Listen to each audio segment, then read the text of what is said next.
like that, because when you think about most common everyday injuries, how do they happen? From doing as simple as movements, and that's probably because you're not moving. Hi, Christopher. How are you? I'm good. I'm good. And yourself? Yeah, grand. Thank you. Thank you so much for coming on the channel. In a moment, you're going to talk to us about movement in live performance.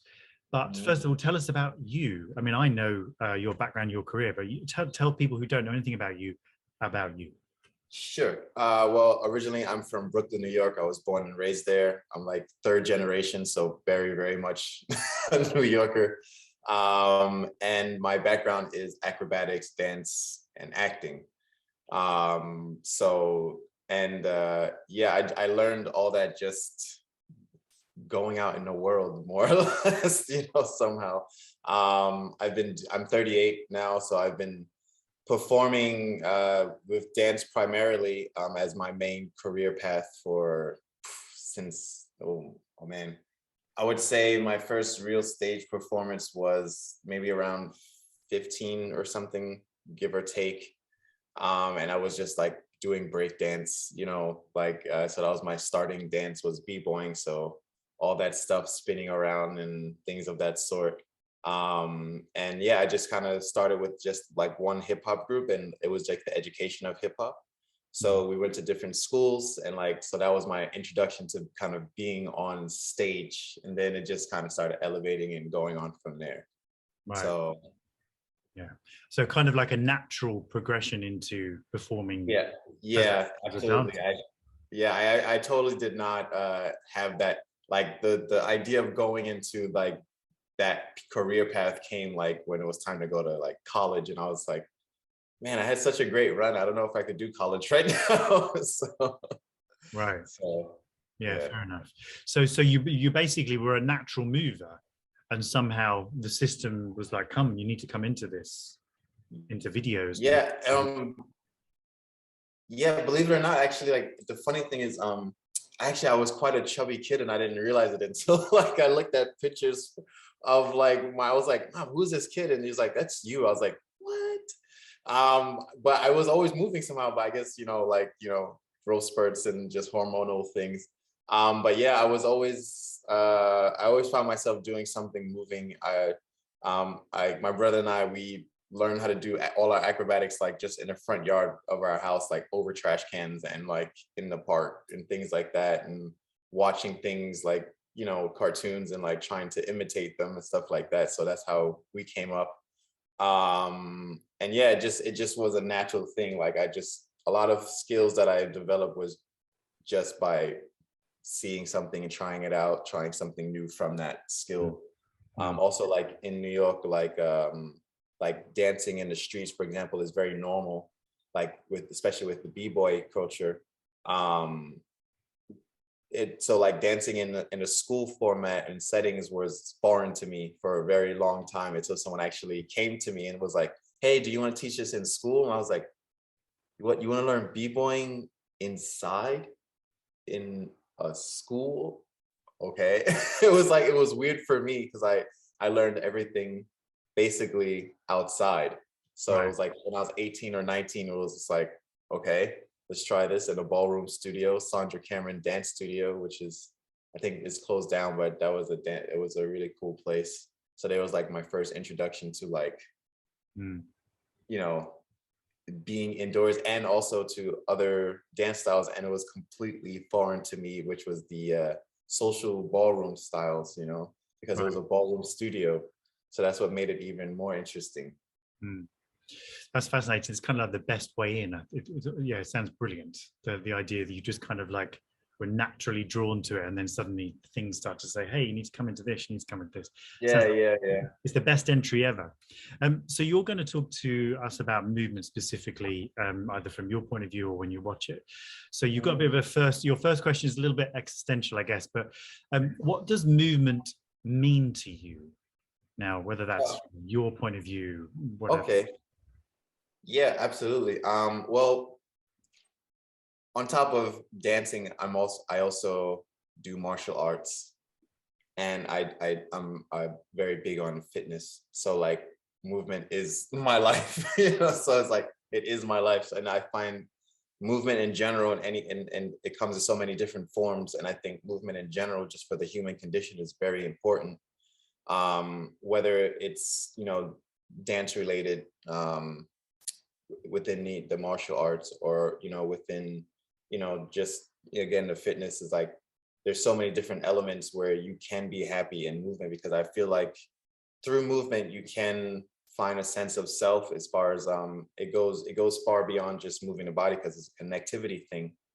And just, connecting those neurological pathways, opening them up, and just being connected to yourself in that sense. And it also can connect you to a spiritual indication as well. Like when it comes to dance, a lot of people do experience a lot of spiritual connectivity, just because there are a lot of dances that are connected to, that in that realm. Also, when it comes to like maybe just the physical aspect of sports, or exercise, like giving one's self-confidence, or creating a certain discipline within your lifestyle that that works for you. So I think movement just in everyday people's life is something that is very important, in my opinion. I feel like you kind of like lose a part of being in the world when you don't move somehow. I feel like you're not living your full potential as a human being in the world. And that goes, but that's also a very big topic in itself. Like, because I feel like then you're closing yourself off from like a community of people, or just again, those neurological pathways, which will maybe open you up creativity wise, or a logistics side, things of that sort. So I think movement in general is just something that's super important, just to be functional in the world, also just for your own emotional state of being. Because if you have a lot of pent up energy and you don't know where to put it, you can put it into something physical that will benefit you as well. Yeah. It's almost like if you've got a body that can move, then move. Yeah, exactly. I mean, I've seen some amazing people. I've witnessed some amazing people with what would be considered disabilities, and they turn them into abilities. There's a crew called Ill Abilities Crew. And they come from several different parts of the region. They come together, and what it is, they're actually born with certain conditions. Like there's some guy like has his arm, he doesn't have an arm, and the one guy has a shorter legs, and he's deaf, but they're amazing. They're the most amazing group of physical performers you'll ever see. And so that's what I call ill abilities. So it's like so in a hip hop b-boy culture, ill means something like cool, like, oh, that's ill. So like that's what I call ill ability. So like good abilities, instead of disability. So so it's pretty cool. So I think like, let's not take for granted what we're capable of doing. Like there's always a way. Like people say like, oh, I can't dance, so it's not a thing of what you can do. I think it's just a matter of finding what you like and can do, and not take it so seriously, because it's meant to be something for yourself and to have fun. So just putting another spin on the same question, and what does movement mean to you when you see somebody else moving in a exquisite way, or a way that you just go, oh, what does that mean? Oh man, I just because I've been around it so much, like it inspires me so much to do more. Because like when you see someone, you're like, what? You're like, you did, like, sometimes you think like that's not possible, like, and then you see someone, you're like, no, that's mad, that's crazy. And from when I started like doing all my crazy stuff, like there's the people who were older than me then were like, what? And now I'm the older person, and I see the kids do it, and I'm like, what? From where we started to. So it's like, it's really amazing, because like that keeps me also on my toes. I'm not trying to do some of the things the crazy kids are doing now, but it does inspire me to like kind of be like, well, like just the other day, I like I've used my body to the break point of like destruction.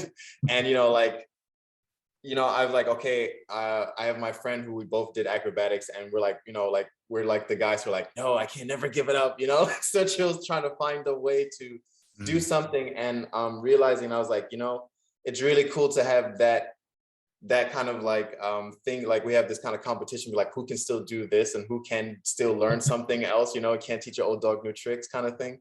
Yeah. But so for me, like that, like movement for me, when I see someone else doing it, or like when I see a video and I'm like, oh man, maybe I can try it, it's like, or maybe, it feels, I'm capable, or like, that again, it comes back to that whole like disciplining yourself and setting that goal of like, is it possible, because maybe you don't get as far to do that particular movement or that thing, but you'll come closer to, or create something else, because then it excites something inside you when you see it come together, whatever that movement pattern is, or that set of movement skills are. Even if you never reach that thing, you will come very close to do, and you're already better at it. That you're already better for it than you were, like 2 days ago, a week ago, a month ago, a year ago.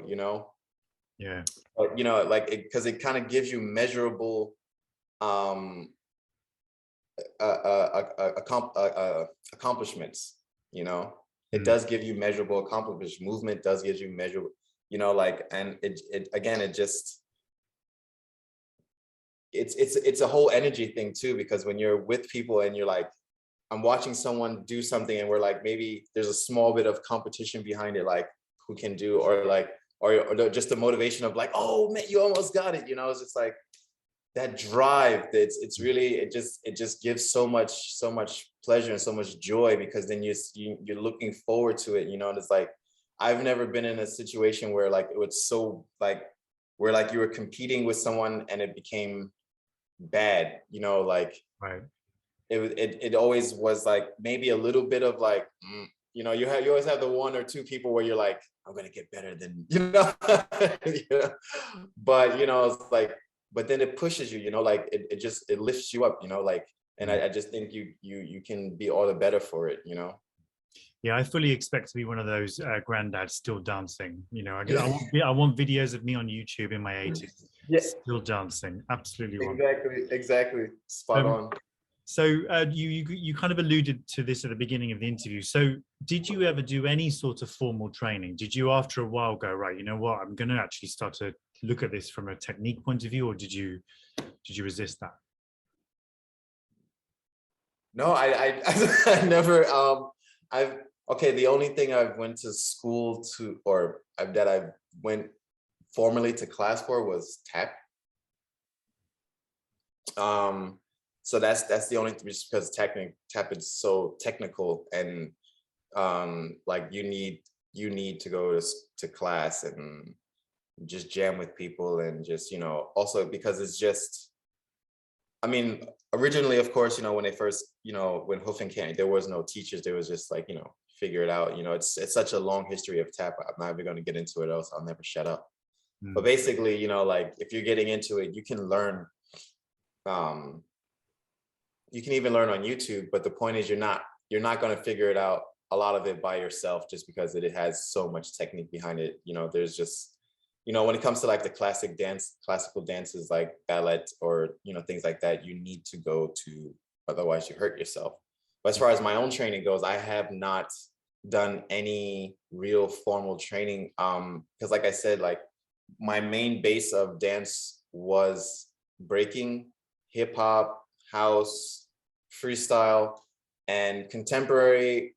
When contemporary came into my life, you figure I've been already doing so many different styles of dance, and working with so many people over the course of my career, that contemporary in itself, like the term temporary dance, doesn't exactly fit into a bubble of like, all right, we're doing modern dance, and some tech, the contemporary dance is very open, in the sense of there is some techniques for some things, like that it does come from like modern dance, where like maybe I can't even tell you which techniques, like Martha Graham style, or something like this.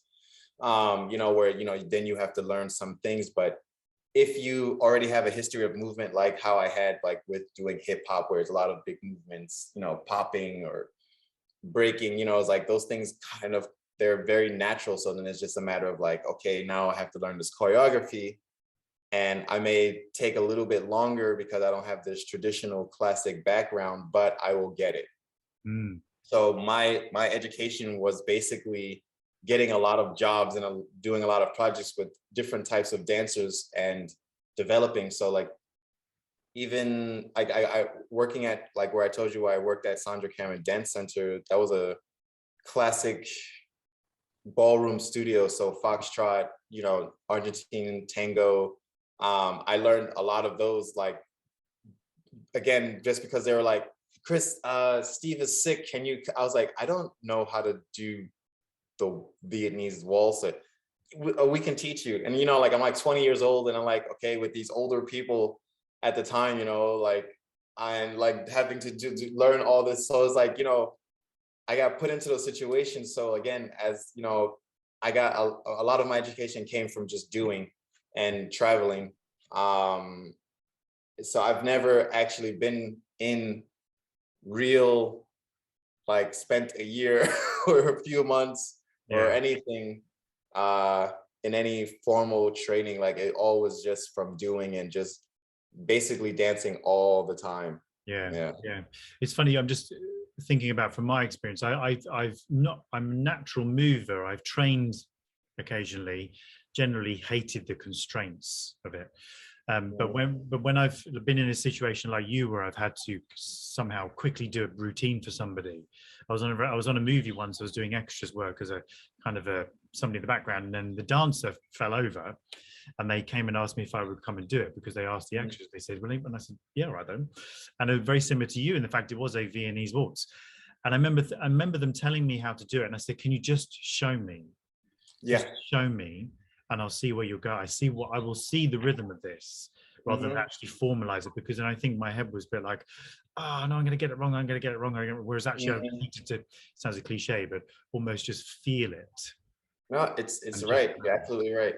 There's something there's something in that. But then obviously there is the validation of training, like in tap, in ballet or something like that. Tap. I never ever gelled with tap. I get it. But it was definitely like. You need a good teacher. You need a good teacher, like, because it definitely is it's definitely mind numbing. Yeah, it can be mind numbing because you're like, what, So another question then: what does movement bring to a performance? And maybe this is focusing on your, actor part of your career as well. Do you find that your dancer side comes into when you're doing like a straight performance or a regular performance? Do you think are they separable? How do you feel about that? I would say I am very fortunate to have a dancer's background, having moved into an acting background now.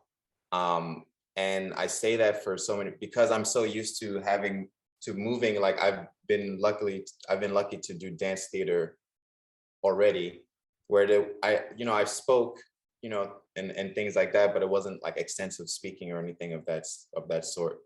But that also allowed me to now when I get into being in front of the camera, it's not weird. It's like no one has to tell me like how to walk, because like once you tell an actor like who hasn't like, okay, walk from there to there, and suddenly they don't know how to move anymore because like now there's a camera there, and you're like, well, do you walk like this normally? And it's like missing the steps, and also just being very free to do things. Like if someone says like, oh, can you do this kind of movement, like jump from, you know how to just move freely. And also like, you see already I'm very expressive with my hands, so it's just like, you're just naturally able to kind of jump into like any character, so to speak, because you feel a little bit more. I feel like that way as an actor.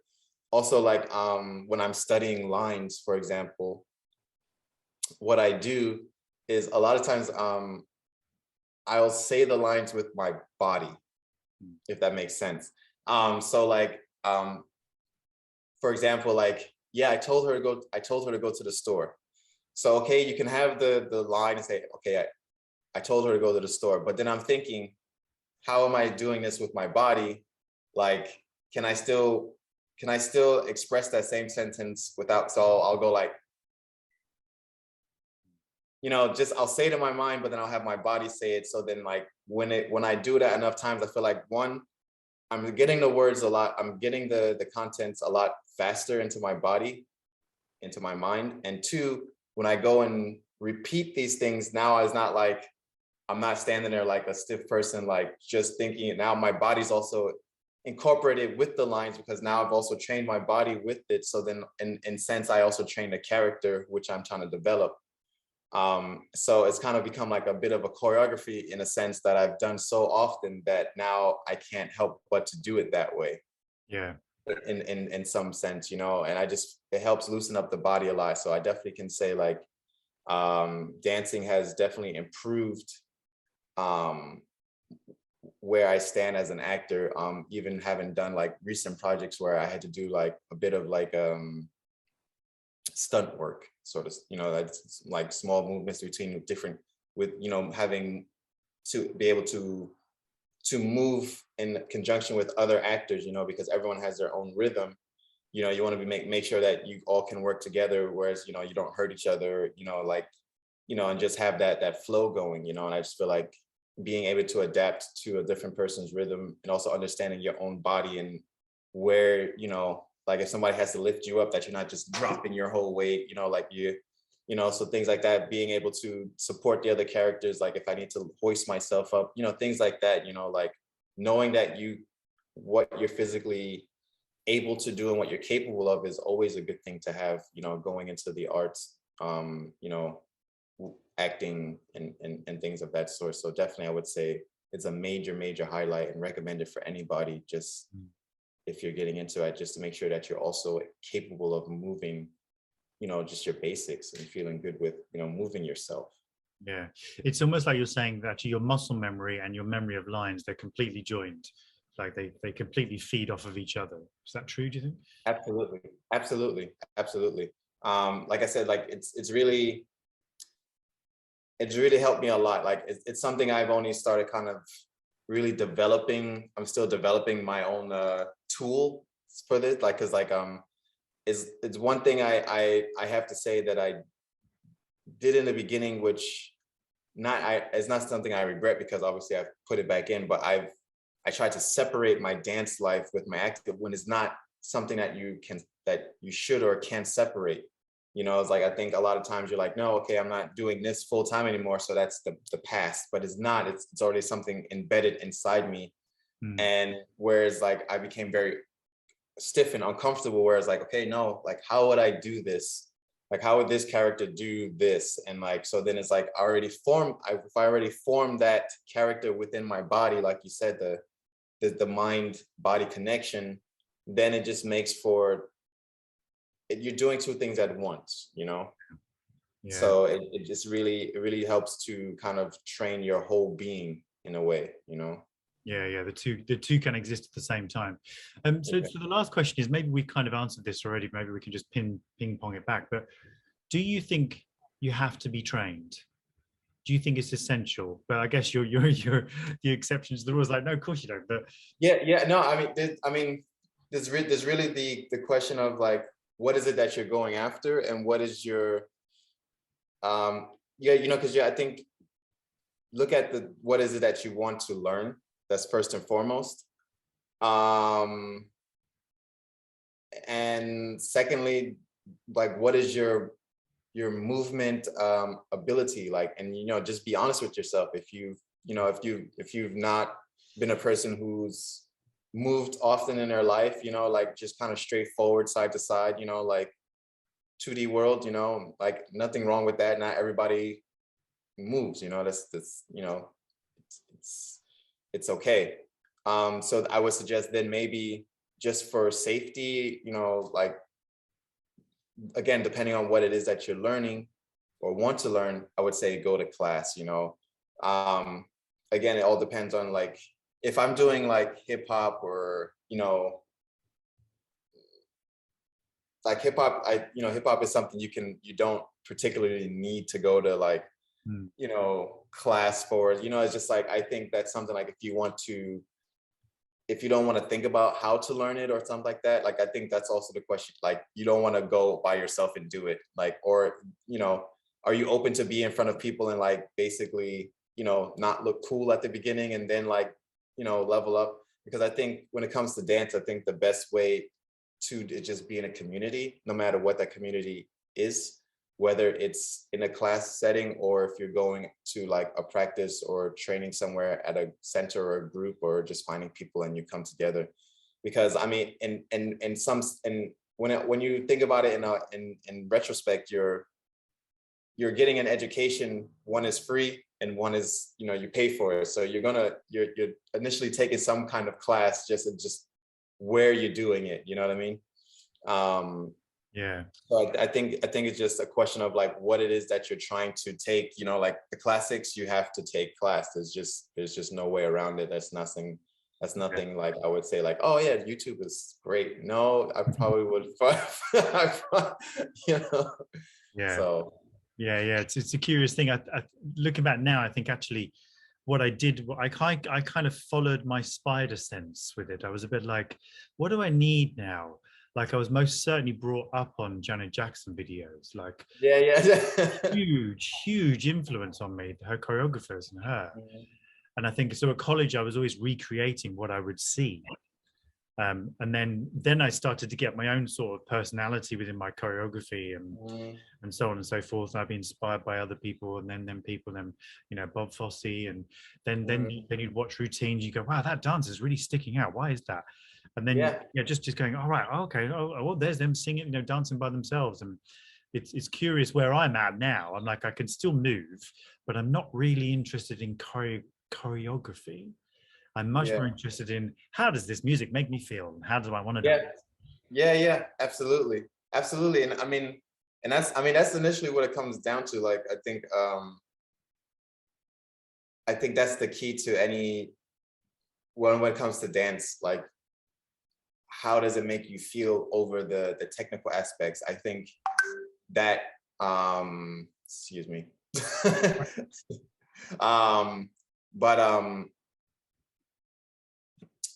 I think when it comes to dance, like